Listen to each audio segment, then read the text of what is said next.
এদিকে বিপিএলের একাদশ আসরের অন্যতম দল এবার খুলনা টাইগার্স। মেহেদী হাসান মিরাজের নেতৃত্বে খুলনার দিকে এবার বাড়তি নজর থাকবে সবার।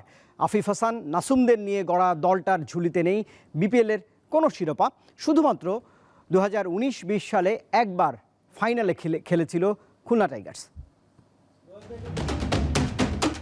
বিপিএলের এবারের আসরে খুলনার নেতৃত্ব দেবেন মেহেদী হাসান মিরাজ।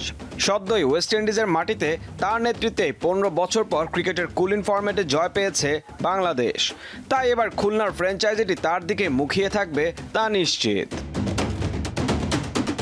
বিপিএলে এখন পর্যন্ত শিরোপা ছুঁয়ে দেখা হয়নি খুলনার। 2012 সালে প্রথম আসরে সেমিফাইনাল খেলার পর 2019-20 মৌসুমে একবার ফাইনালে খেলার সৌভাগ্য হয়েছিল দলটার। তাই অধরা শিরোপা জয়ের মিশন এবার টাইগারদের মাথায়।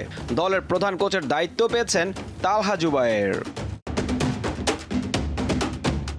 খুলনা টাইগার্সের ডেরায় আছেন এক ঝাঁক অভিজ্ঞ ক্রিকেটার। সরাসরি চুক্তিতে খুলনায় কাপ্তান হিসেবে যোগ দিয়েছেন মিরাজ। এছাড়া ড্রাফট থেকে হাসান মাহমুদ, নাইম শেখ, ইমরুল কায়েস, মাহিদুল ইসলাম, আবু হায়দার রনি, মাহফুজুর রহমান, মাহমুদুল হাসান জয়, জিয়াউর রহমান ও মোহাম্মদ হাসনাইনকে তুলে নিয়েছে খুলনা। রিটেন খেলোয়াড় হিসেবে দলে ভিড়িয়েছে আফিফ হোসাইন ও নাসুম আহমেদকে।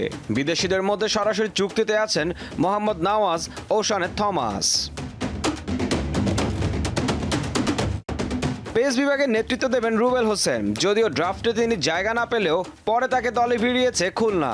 বিদেশিদের মধ্যে আছেন মোহাম্মদ হাসনাইন, লুইস গ্রেগরির মতো তারকারা। এছাড়া ফ্র্যাঞ্চাইজিটি দলে ভিড়িয়েছে আফগান তারকা ইব্রাহিম জাদরান ও দরবেশ রাসুলিকে। ঈশান হাসান, দীপ্ত স্পোর্টস।